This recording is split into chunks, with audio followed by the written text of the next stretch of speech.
Ya, kembali kita lanjutkan perbincangan. Kembali saya ke Mas Taufik. Mas Taufik, apa tanggapannya tadi yang diungkapkan oleh Bung Refli bahwa dikhawatirkan kalau misalnya ini lebih banyak menyoroti soal tindak tanduk atau etika dibandingkan kebijakan yang semestinya lebih menjadi fokus?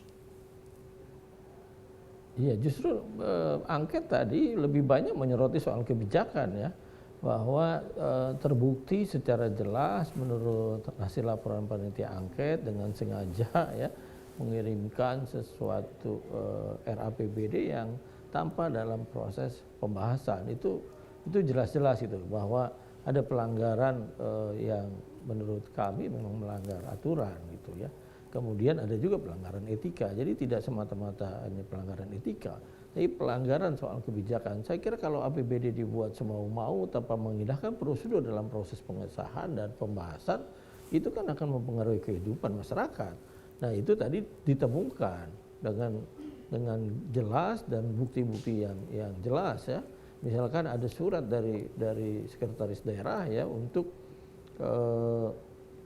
menginput lebih dulu, kemudian sebelum waktu pembahasan, kemudian pengakuan dari sekretaris daerah kalau saya baca tadi bahwa ya kami memang hasil bahasan APBD bersama Dewan itu tidak diinputkan di dalam e-budgeting. Saya kira nampak jelas dan kalau perlu nanti saya kasihlah pada Bung Refli Harun ya soal hasil angket itu. Nah, kalau melihat dari kira-kira kalau mau dipresentasekan, Bung Refli, Anda melihat kalau kebijakan soal RAPBD, kalau soal etika ini ada soal dugaan nepotisme, kemudian juga tata krama, kata-kata seperti yang diucapkan. Menurut Anda, apakah ini bobotnya memang lebih imbang antara kebijakan dan juga etika atau sebentar Mas Taufik ke Bung Refli dulu. Iya, segini, kalau masalahnya RAPBD, saya kira kan semua sudah paham ya, semua sudah tahu sebenarnya kan sampai sekarang masih berkembang mengenai dua versi ya. Jadi sebenarnya kan bukan kemudian menyampaikan RAPBD yang tidak disetujui, tetapi perbedaan cara pandang sikap ya mengenai apakah kemudian RAPBD itu sampai pada satuan 3 atau tidak, ya kan? Ahok menganggap bahwa Satuan 3 itu adalah wilayahnya eksekutif karena itu mereka yang menginput ya. Sementara kesepakatan di DPRD lain lagi misalnya. Tetapi itu kan dispute yang sebenarnya kan sudah dijembatani oleh Kementerian Dalam Negeri.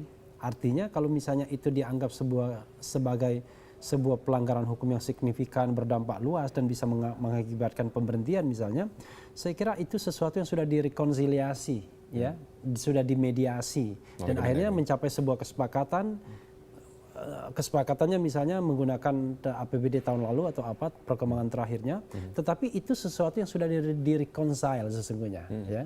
Nah, tetapi yang soal kedua ini, soal kelakuan, soal sikap dan lain sebagainya, ini kan soal yang inherent dalam diri Ahok ya, begitulah cara Ahok ngomong dan lain sebagainya. Kalau kita berkeberatan terhadap persoalan seperti itu keberatannya mungkin tidak institusional karena tidak semua orang yang berkeberatan ya, tapi bisa saja keberatannya personal kalau misalnya memang itu dianggap perbuatan tidak menyenangkan atau kemudian dianggap melakukan hal-hal yang katakanlah di luar etik, tetapi ya itu soal penilaian personal saja. Saya kira membawa ini kepada soal institusionalisasi saya kira terlalu berlebihan ya, cara seperti itu. Tapi sekali lagi saya kira memang ada baiknya kita membaca persis ya apa yang dilaporkan panitia angket tersebut.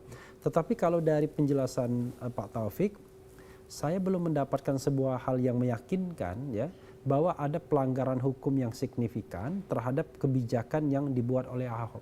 Karena itulah dasar utama dari angket yang kemudian bisa justified untuk diterima ya, kalau kemudian untuk ditingkatkan menjadi hak menyatakan pendapat. Begitu. Baik, gimana tanggapannya Mas Taufik?